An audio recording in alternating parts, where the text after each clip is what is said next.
Hi guys, try natin magluto ng tuna panga. Ihawin natin, subukan natin. Ito 700 plus grams, 222 pesos something. O, kita nyo namang gaano kalaki. Sulit na sulit yan Apat kaming kumain, simot. Patik pang hindi magkasya sa ihawan pero puti sakto lang.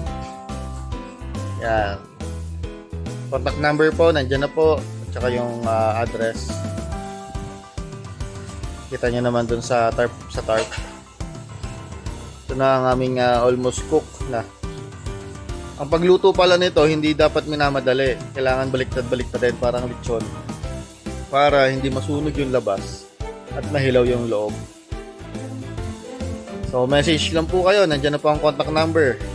Maraming salamat.